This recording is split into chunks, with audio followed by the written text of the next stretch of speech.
old si Ma'am Emily sa may Taguig, no? Hiwalay na sa asawa, ma'am? Iwalay na po. Saan po kayo nagtatrabaho ngayon? Sa Pauchin po. Ano po yan? Hardware? Fast food. Po? Fast food. Fast food. Akala ko hardware. Saan po sa mall? Diyan sa Taguig? Tapat po ng mall. Okay. Sa ITC. So bali, okay lang po, no, na nag-join dito kayo sa programa natin na may trabaho ka. Okay lang naman po. Pero ikaw yung supervisor, Hindi. yung area manager. Hindi naman po. Hindi naman. Floor manager, Hindi rin po. bouncer. Cashier lang po. Okay. Sige. Bali ho, hiwalay na kayo sa asawa. Hiwalay na po. Ilang years na po kayong hiwalay? Matagal na. Ilang years? Mga 3 years, 2 years? Ano na.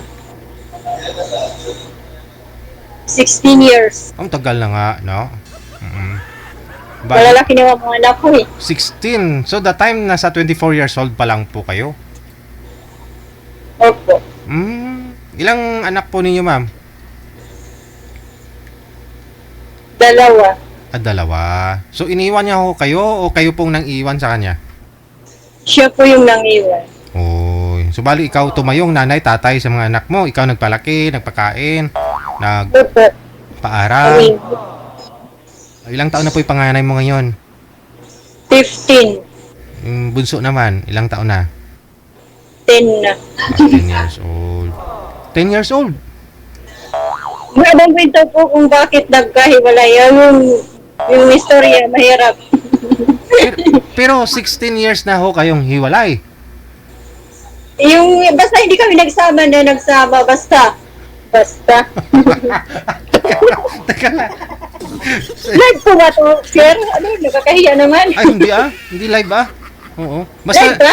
wala. Hindi, kasi Hindi pa. wala ka naman pong inaapakan eh. Okay lang naman. Wala naman. Oo. Nakakahiya lang, siyempre, makikita ng buong mundo. Okay lang ho yan. Ako nga, hindi nahiya. Kapala na mukha. Hindi nga nahiya yung iba dyan na nagpo-promote ng online sugal? Illegal?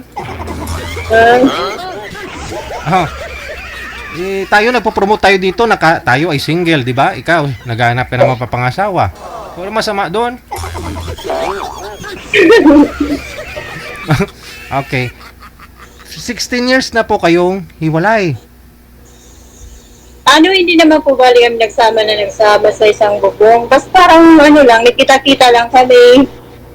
Hindi siya umuwi sa probinsya. Bale, anong year po ninyo siya nakilala nung una?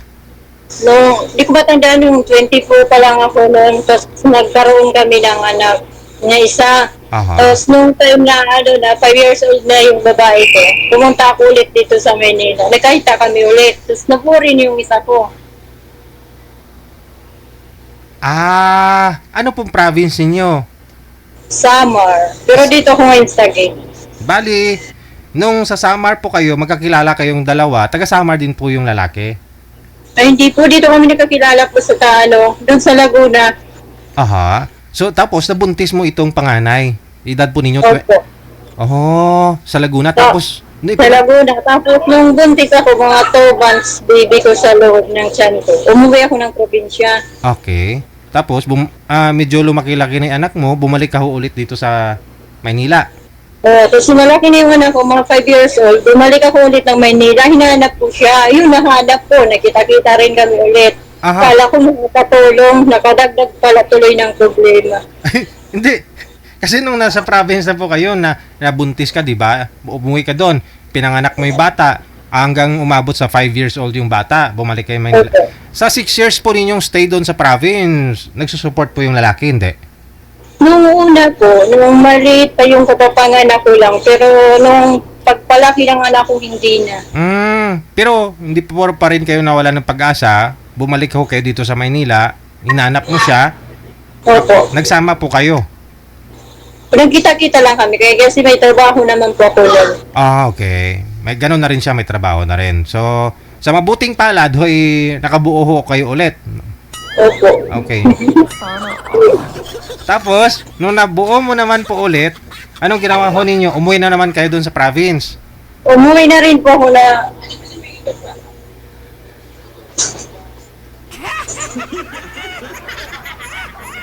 Masyadya talaga ito. Ice cream! Aha. Tapos, edi ngayon, nanganak na naman ho kayo dun sa province, no?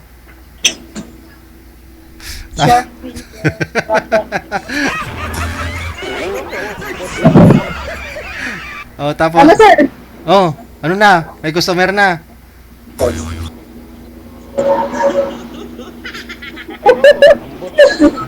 May customer po. Sige, okay lang. Tingnan nun natin, ha? Wala pa naman tayong... Inihintay ko pa po kasi yung yung makakausap ni ma'am eh. Kung gusto po niyo makausap, nasa Taguig po siya ngayon, ha? 40 years old. Gusto niya hong maitama yung mga mali niyang desisyon sa buhay. No, sana naman po makatagpo po siya ng ng tama na hong lalaki, no? Bigyan ho siya ng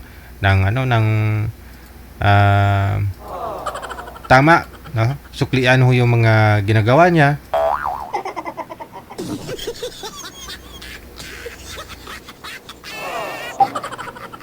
Masipag. Masipag. Nasa trabaho, nagsiselfon. Libako naton bala.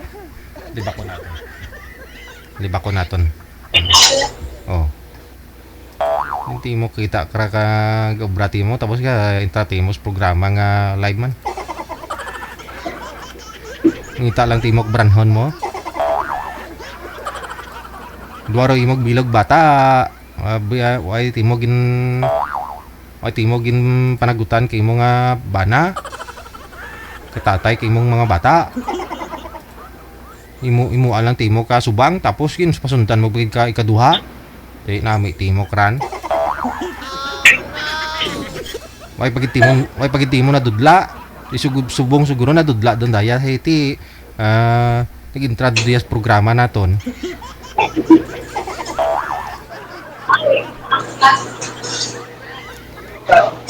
Order po tayo ha. Ano po sa inyo? Sa akin, kahit kape lang ako sa akin, okay na ho yan. Oh. Ano po kaya yung mga menu nila, no? Parang wala akong nakitang mga menu eh. Parang fire extinguisher man yan.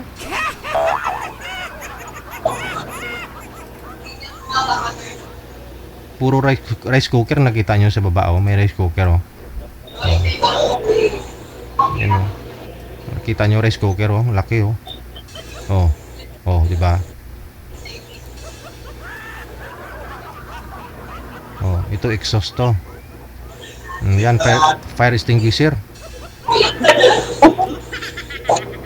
Oh, okay. Okay na po, ma'am, yung order? Ano po? Oo, baka ho, ano po yung menu ninyo dyan? Ano po menu ninyo? Mga siniserve? Mga dumplings, Asian chicken, crackling pork, laksa. Wow. Mayroon ba dyan kahit kahit yung pinakamura, ma'am? Pinakamura? Mga dumplings, 85 with rice na po. Wow. Pwede yun, pwede. Pwede. Murang-mura na, masarap pa. Wow. Nag-promote sir. Teka lang ho. Sana po yung tatay ngayon ng bata, ng mga anak mo? Nasa Surigao po. Nasa Surigao. Bali, di ba sabi nyo na nanganak ho kayo, ng pangalawa, inuwi mo yung tiyan mo doon sa magulang mo. Opo. Tapos, dito na siya naiwan sa Maynila. Dala-dala ko po sa probinsya. Sumunod siya. Hindi naman po. Hindi siya umuwi sa amin. Dito lang siya. Palipat-lipat ang babae. Hindi namin alam kung asa na.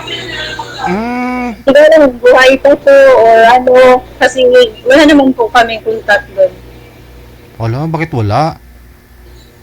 Mahirap pa siya ginapin yung taong wala ng interest, di ba? Ano po ba trabaho niya? Dati po, security guard po yan sa Perpetual Health Las Piñas. Pero nasa po siya doon kami nagkakilala sa Laguna. Yung farm doon, OIT siya doon. Hindi, kasi ang tanong, ba't ho kasi alam nyo, wala nang pakialam yung tao sa inyo. Tapos nung bumalik lang ho kayo dito sa Manila, inahanap mo ba siya? Tapos nagkaanak pa rin po kayo ng isa. Opo. Nagbabaka sakali po na baka sakali matulungan ako. Nakatulong naman siya noon. Nung nagkikita pa kami, nagbibigay naman siya. Pero nang umuwi ako, yun, nawala din. Ngayon ho, dalawa ninyong anak doon po sa magulang mo. Andito po, dala-dala ko. Ha? Opo.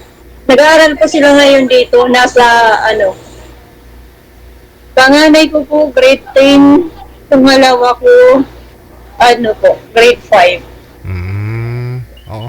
So, sino yung nag-aalaga sa kanila? Kasi kung nasa trabaho, katulad po ngayon, suspended yung pasok. Di ba? Walang pasok mga estudyante. Andyan pa ngayon yung mama ko. Kasama pa nila ngayon. Bali nangungupahan po kayo ngayon dyan. Opo. Yung tatay hindi na talaga nagpaparamdam. Hindi na po talaga. Hindi namin alam po kung buhay pa ba yun o ano. Maraming babae. Sabi. Kasal po ba yun? Kasal siya? Alam mong may asawa? Ano po? May kasal naman po siya sa una. Okay. Kasi nagmahal ka lang din naman, no? Opo. Hindi po kayo nagka-boyfriend, ma'am? Meron naman kahit pa paano. Pero Ngayon, wala. Kasi, wala po. ano po yun? Hindi rin tumagal? Yung relasyon ninyo? Hindi po. May asawa din. May asawa din. Aragay. Eddie, wow. Pwede ba? Pero, bakit daw naman alam ninyo na may asawa? Ba't ginusto mo pa siya? Nagmahal ka na naman ulit. Sabi niya eh. Sabi niya, binata. Opo. Sabi niya, binata. Sinabi niya man siya may asawa. Nakikita naman. Oh. Siyempre, kasal yun. Wala tayong magagawa.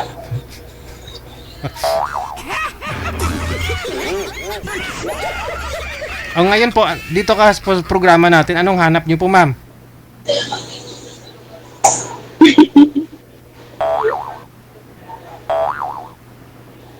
Anong gusto niyo po sa isang lalaki ngayon? Yung magsiseryoso. Charot. Magsiseryoso sa'yo?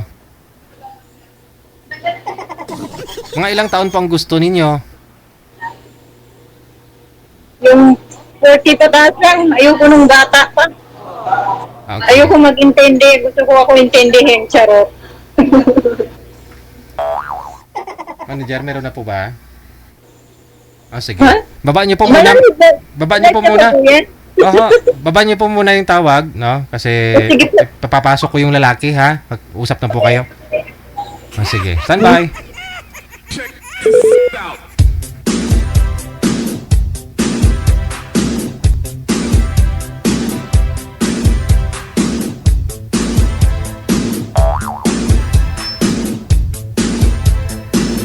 Kung gusto po ninyo makausap si ma'am, nasa Viber po pala siya.